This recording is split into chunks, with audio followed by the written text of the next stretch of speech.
2027 के अंदर सैनिक स्कूल और जवाहर नवोदय विद्यालय में एडमिशन लेने का लाखों बच्चों का ड्रीम होगा। लेकिन मैं आपको बता देता हूं, कुछ ऐसी गलतियां हैं जो आपको भूल कर भी नहीं करनी है, वरना सिलेक्शन लेना बहुत मुश्किल हो जाएगा। मेरे दोस्त, बिल्कुल आप सही सुन रहे हो, बिल्कुल भी स्किप नहीं करना है, ध्यान से सुनना। कंपटीशन इतना बढ़ चुका है कि अब यहां पर आपको कुछ ऐसी चीजें हैं जो शुरुआती स्टेज से आपको करनी पड़ेगी। एक एक चीज को आपको मैं यहां पर एक्सप्लेन करूंगा, उसका कारण भी बताऊंगा, आपको बस ध्यान से सुनना है। पहली बात तो आप सभी को पता होगा, सैनिक स्कूल जो अपने आप में डिफेंस के लिए ऑफिसर बनाने के लिए जाना जाता है, और जवाहर नवोदय विद्यालय जो अपने आप में फ्री स्कूल एजुकेशन ग्रुप के नाम से जाना जाता है, जहां पर क्लास 12 तक टोटल फ्री में पढ़ाया जाता है। यहां तक कि रहना खाना तक आपको फ्री में गवर्नमेंट यहां पर आपके लिए उपलब्ध करवाती है। सैनिक स्कूल, जो बच्चा सैनिक स्कूल से पढ़ाई करता है उसके बहुत ज़्यादा चांस हो जाते हैं, 99% जो बच्चे होते हैं वो डिफेंस के अंदर बहुत कम एज के अंदर ऑफिसर बन जाते हैं। बहुत सारे बच्चों को हो सकता है नहीं पता है, तो उनको बता देता हूं कि दोनों ही स्कूल के अंदर कौन से बच्चे एडमिशन ले सकते हैं। तो जो बच्चा अभी क्लास 5th में पढ़ रहा है वो क्लास 6th में एडमिशन ले सकता है, और जो बच्चा क्लास 8th में पढ़ रहा है वो बच्चा क्लास 9th के लिए यहां पर एडमिशन ले सकता है। अब बात करते हैं कि क्या वो बात है जो हैरान करने वाली है। तो मेरे दोस्त, मैं आपको बहुत ही खतरनाक आंकड़े बताने वाला हूं जो आपके दिमाग को घुमा देंगे। बिल्कुल आप सही सुन रहे हो, ध्यान से एक एक चीज को देखना आप, क्योंकि कंपटीशन बहुत बढ़ चुका है और अब क्या करना चाहिए, किस तरीके से करना चाहिए 2027 के लिए, ये भी आज के वीडियो में मैं आपको बताऊंगा। और मैं गारंटी के साथ कह रहा हूं, अगर आपने वो सारी चीजें कर ली तो दुनिया की कोई ताकत आपको सैनिक स्कूल और जवाहर नवोदय विद्यालय में सिलेक्शन लेने से नहीं रोक सकती है। ये मैं गारंटी के साथ आपको बता रहा हूं। तो यहां पर देखो भाई साहब, आंकड़े बहुत डरावने हैं। तो हम देखते हैं आंकड़े एनबीएस के, ठीक है ना, बहुत डरावने हैं। 2022 की अगर मैं बात करूं मेरे दोस्त, तो यहां पर लगभग ठीक है ना 27 लाख बच्चों ने रजिस्टर्ड किया था, और जिसमें से लगभग 20 लाख बच्चे एग्जाम में बैठे थे, जिनमें से यहां पर 46,000 लगभग 46,000 बच्चों का सिलेक्शन हुआ है। तो आप सोच सकते हो 20 लाख बच्चे एग्जाम दे रहे हैं, जिसमें से सिर्फ 46,000 बच्चे सेलेक्ट हो रहे हैं। तो अपने आप में बहुत बड़ा कंपटीशन है। 2023 में लगभग ये मैं अभी क्लास 6 का बता रहा हूं आपको, लगभग 20 लाख बच्चे अपेयर्ड हुए थे और 47,000 बच्चों का सिलेक्शन हुआ।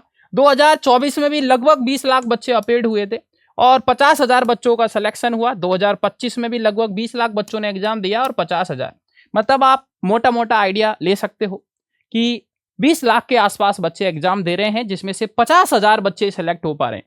तो आप सोच सकते हो अपने आप में कितना बड़ा कंपटीशन है। अब मैं बात करता हूं यहां पर सैनिक स्कूल AISSEE की। तो यहां पर लगभग मेरे दोस्त 1 लाख बच्चे बैठते हैं, जिसमें से ठीक है ना कुछ ही बच्चों का सिलेक्शन होता है। लगभग अगर मैं बात करूं तो यहां पर सिर्फ और सिर्फ 5 से 6,000 बच्चे सेलेक्ट होते हैं। तो वहां पर भी बहुत बड़ा कंपटीशन है यार। तो देखो, अब आपको क्या करना है, ध्यान से सुनना। देखो, अब आपको पहली बात तो बिल्कुल भी लेट नहीं करना है, क्योंकि जितना लेट आप करोगे उतना ही ठीक है ना आप पीछे चले जाओगे मेरे दोस्त। क्योंकि अभी आपको ये जो डाटा दिखाया है, आप सोच सकते हो कितना कंपटीशन है और कितने बच्चे यहां पर जाने के लिए उत्साहित हैं। तो आपको कुछ नहीं करना, आपको आज से और अभी से आपकी तैयारी शुरू कर देनी है। बिल्कुल आप सही सुन रहे हो। आपको अपना सिलेबस को देखना है कि यार इस एग्जाम में क्या क्या सिलेबस पूछा जा रहा है, कौन सा सब्जेक्ट कितने नंबर का पूछा जा रहा है, ठीक है ना, और आपको अभी से ठीक है ना उसको पढ़ना स्टार्ट कर देना है। जनरली इसमें से कुछ ऐसा सिलेबस है जो आपको स्कूल के एग्जाम में आता है और आपको स्कूल में पढ़ाया जाता है। कुछ ऐसा पार्ट है जो आपको स्कूल में नहीं पढ़ाया जाता है, वो आपको अलग से पढ़ना पड़ेगा। तो वो सारी चीजें जो आपको स्कूल में ठीक है ना पढ़ाई जा रही है, तो वो चीजों को आप सबसे पहले करें, ताकि आपका एक ठीक है ना जो पार्ट है बेसिक्स वाला, वो बहुत स्ट्रांग हो जाएगा और कॉन्फिडेंस आपके अंदर आ जाएगा। ये सबसे इंपॉर्टेंट है मेरे दोस्त। तो सबसे पहला जो काम आपको करना है, आपको सिलेबस को देखना है अच्छे से, ठीक है ना। अब बात करोगे आपकी सर सिलेबस क्या है मेरे दोस्त, तो इसी चैनल पर ठीक है ना आपको वीडियो मिल जाएगा, जिसमें मैंने कंप्लीट आपको जवाहर नवोदय विद्यालय और सैनिक स्कूल का क्या सिलेबस है, कैसे आपको पढ़ाई करनी है, वो सारी पूरी कहानी जो है मेरे दोस्त वो बता रखी है। आप देखोगे सब कुछ आपको क्लियर हो जाएगा, ठीक है ना। तो सिलेबस को देखो आप अच्छे से।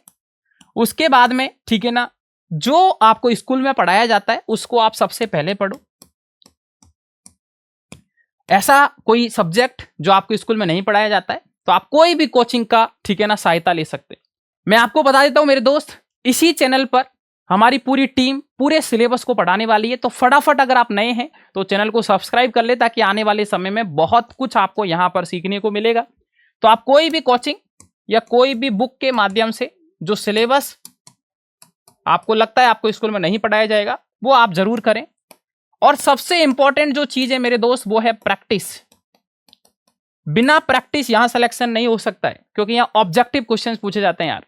और ऑब्जेक्टिव क्वेश्चन पूछे जाते हैं, एक क्वेश्चन आएगा जिसके 4 ऑप्शंस होंगे और टाइम ड्यूरेशन भी यहां पर होता है। नेगेटिव मार्किंग, ठीक है ना, कुछ एग्जाम में होती है, कुछ में नहीं होती है। तो ये सारी चीजें हैं, ठीक है ना, जो आपको ध्यान रखनी है मेरे दोस्त, ठीक है ना। तो प्रैक्टिस करनी है आपको, ठीक है ना। और सबसे इंपॉर्टेंट, आपको लगातार टेस्ट प्रैक्टिस जरूर करनी है। बिना टेस्ट आप चाहो कि आप सिलेक्शन ले लो, तो यार भाई साहब सिलेक्शन बिल्कुल भी पॉसिबल नहीं है। अब ये कैसे, कहाँ से टेस्ट देने हैं, कहाँ से प्रैक्टिस करनी है, कौन सी कोचिंग बुक क्या है, ये सारी चीजें जो है इसी चैनल पर हमारी पूरी टीम आपको, ठीक है ना, बहुत ही जल्द अवेलेबल करवा देगी। तो फटाफट आप चैनल को सब्सक्राइब करो और आपकी तैयारी अभी से शुरू कर दो। और कोई भी आपका डाउट है, कोई भी आपकी समस्या है, कुछ भी आपको पूछना है, तो आप फटाफट कमेंट सेक्शन में जाके पूछ सकते हैं, ताकि मैं आपका जो भी समस्या होगा उसका रिप्लाई दे पाऊंगा। थैंक यू सो मच, मिलता हूं मैं आपसे नेक्स्ट एपिसोड में।